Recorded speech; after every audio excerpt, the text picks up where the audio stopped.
샬롬, 누가복음 24장입니다. 먼저 1절에서 7절 보겠습니다. 누가복음에서 여자들은 오직 죽은 예수님 시체에만 시선이 고정되어 있는데 두 천사는 그들에게 원래는 부활 소식을 선포한 것이 아니었습니다. 오히려 두 천사는 그들을 질책했죠. 그리고 예수님이 이미 갈릴리에 계실 때 이미 그들에게 말씀하신 바를 기억하라고 요구했습니다. 이 미리 말씀하신 것이 처음 두 가지 점에서 실현된 이후에, 즉 공회를 통해서 버림을 당하고 죽임을 당하는 것, 9장 22절에 나와 있죠. 이제 그것이 실현된 후에 예수님은 제3일에 살아나야만 했습니다. 제자들은 이 사실을 처음부터 알고 있어야만 했습니다. 그는 여기 계시지 않다 라고 하는 말씀에 주의하십시오. 8절에서 12절 말씀 보겠습니다. 빈 무덤이라는 사실, 천사의 말, 또 이에 상응하는 예수님 말씀에 대한 반복적인 회상도 예수님께서 부활하셨다라고 하는 그 믿음으로 이끌어가지는 않습니다. 어쨌든 사도들에게는 그렇게 되지 않았습니다. 그리고 이제야 비로소 어떤 여자들이 무덤 방문에 참가했는지 추가되죠. 그건 아마도 23장 49절 하반절 그리고 55절에 언급한 전체 사람들을 생각했을 것입니다. 사도들은 본래부터 그리고 그러한 사람들로서 11명의 제자로 강조가 되고 있습니다. 왜냐하면 이분들은 특별한 방식으로 부활의 증인이 되도록 정해져 있었기 때문입니다. 그러므로 베드로가 빈 무덤을 둘러보았다는 것에 대한 보도가 이야기되고요. 베드로는 자기가 본 것을 통해 믿음이 이른 것은 아닙니다. 제자들은 누가복음에서 부활하신 분을 만나기 위해 갈릴리로 가라는 임무를 받지 않습니다. 누가복음은 저자는 오직 예루살렘과 그 주변에서 일어난 부활 현상에 관해서만 보도하고 있습니다. 그렇다면 부활에 대한 믿음은 어떻게 생길까? 그런 점들이 궁금해지죠. 13절 16절입니다. 엠마오는 예루살렘에서 서쪽으로 6km 떨어진 현재는 킬로네라고 불리는 암마오로 보여지고요.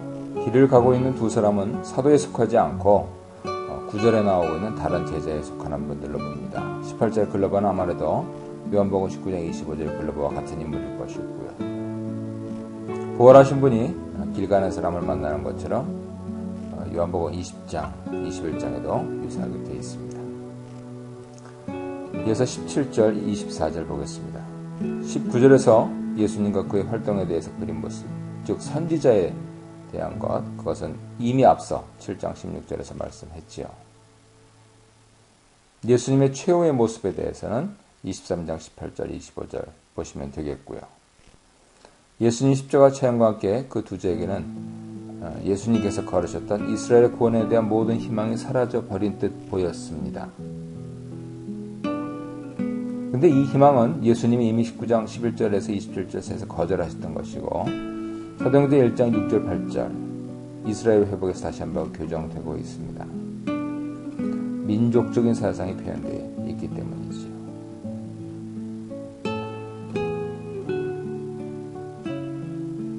사람들은 죽은 자의 영이 3일까지는 아직 시체 곁에 배회한다.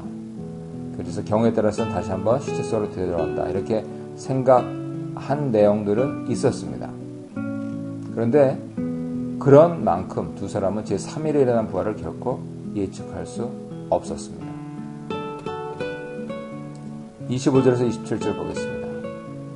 천사들이 근심에 쌓인 여자를 만나는 것처럼 예수님도 슬픔의 장기의 제자들을 만나서 호되게 질책하십니다. 천사들이 여인들에게 예수께서 예전에 하신 말씀을 지시하듯이 예수님은 제자들에게 이제 모세와 모든 예언자들의 말씀들을 지시하십니다. 그 말씀들에 의하면 메시아는 자기의 영광으로 들어가기 위해 고난을 받으셔야만 한다. 제자들은 그것을 알 수 있어야만 하고 또 알고 있어야만 한다. 부활하신 분이 이제 그들을 성경 이해로 인도하시고 있습니다. 이러한 교육이 꼭 필요하지요. 이렇게 해서 성경 말씀이 실제로 말해지기 시작하고 냉랭했던 마음이 뜨거운 마음으로 변하게 되고요.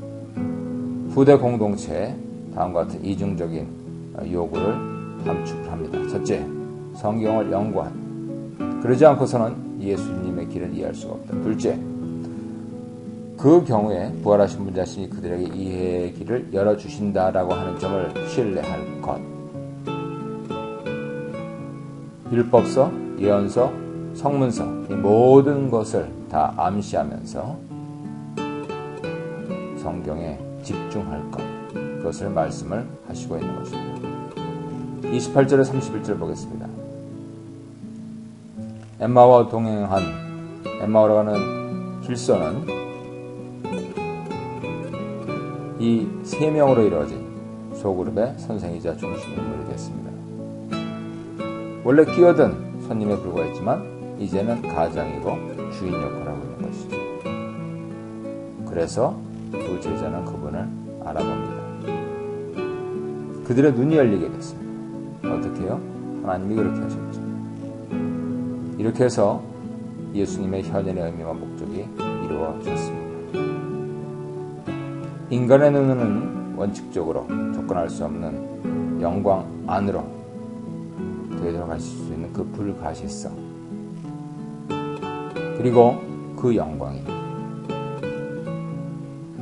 자기 사람들로부터 공간적인 거리를 두지 않으신다. 글쎄요. 분명한 사실은 부활 이전에 있었던 예수님과의 교제의 옛 형체는 이제부터는 과거에 속한다 라고 하는 점입니다. 영광의 주님이시죠. 32절 35절 보겠습니다. 예수님이 부활해서 살아계신다는 점을 체험하면 제자들은 마음을 돌이켜서 다른 사람들과의 친교를 회복하게 됩니다.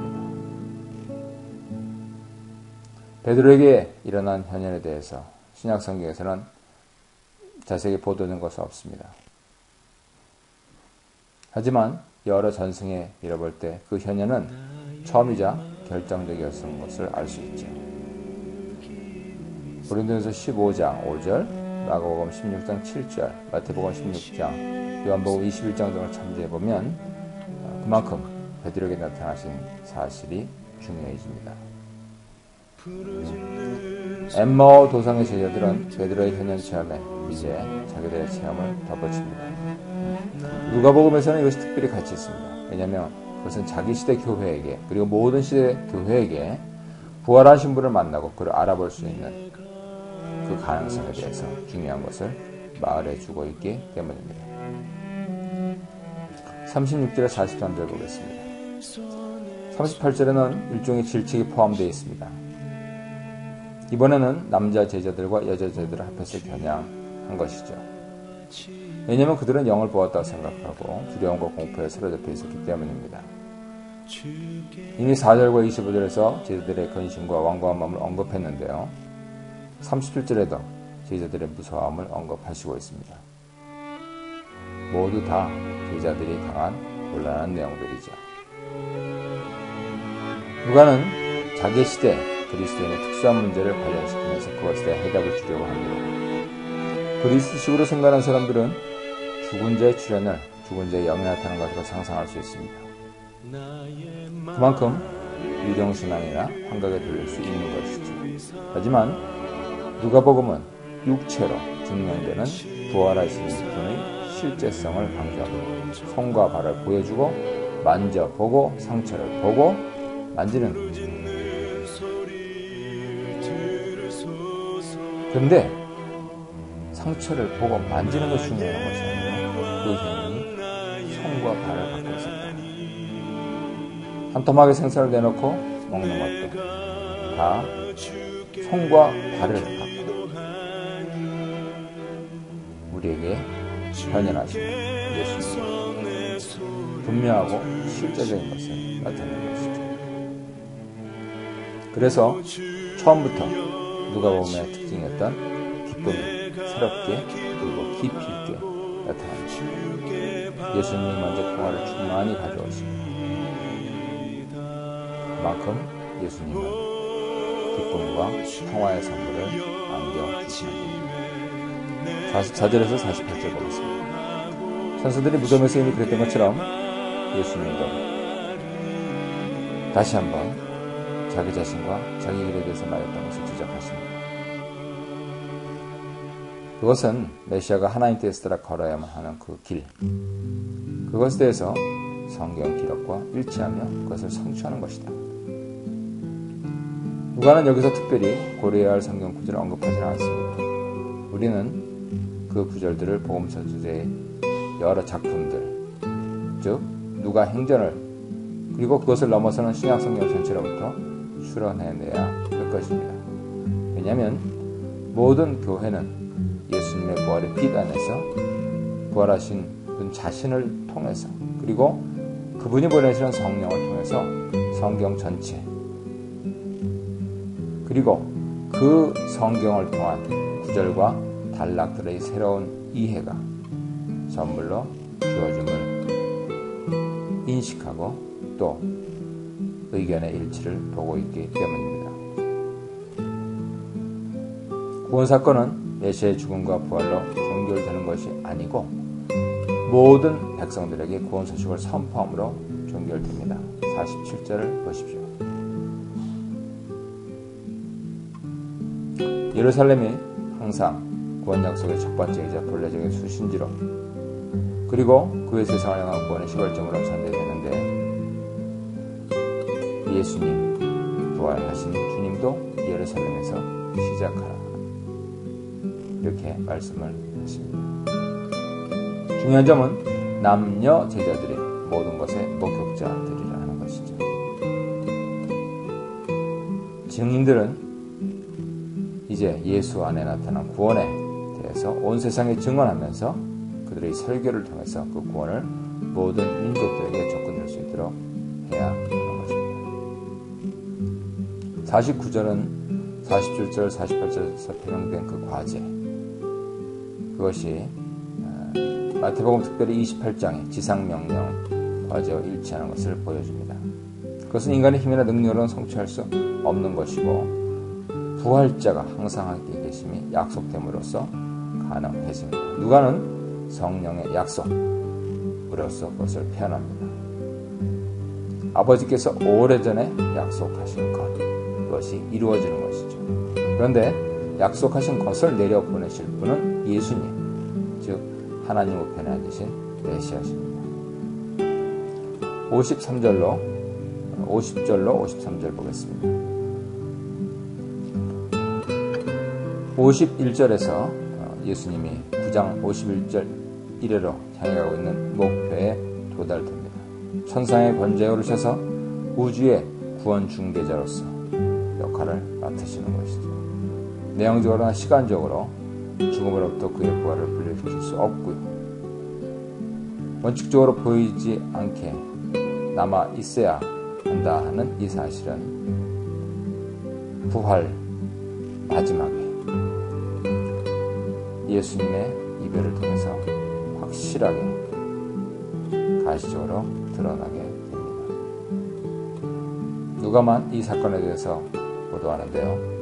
감람산에 잡혀있는 베다니, 여기서 예수님은 장엄한 축복 기도를 하시고 구약성경의 대제사장과 유사한 존재로 보이시며 경배를 받으십니다. 아버지께서 높이 올려주셨기 때문에 가능한 것이죠. 이전에 예수님은 사단에게 경배를 거부하셨는데 오직 하나님께만 합당한 것이기 때문에, 그런데 이제 그분이 차지해야 할 지위를 통해서 경배를 받으시고 있습니다. 예루살렘으로 되돌아감으로써 제자들은 49절 하반절 명령을 따릅니다. 그리고 부활자가 주시는 큰 기쁨을 다시 한번 말을 합니다. 성전은 제자들이 가장 선호하는 장소가 되는데요. 이미 예루살렘으로 향하여 올라가셔서 앞장서셔서 활동하신 주님을 통해서 예비되었던 것입니다. 그만큼 주님은 성전을 종말시에 새롭게 될 이스라엘, 새 이스라엘이 메시아 주변에 모일 장소로 만드셨던 것입니다. 제자들은 찬양에서 하나님의 모든 경배 받으실 것을 찬양드리고 그리스도께 같은 영광을 돌립니다.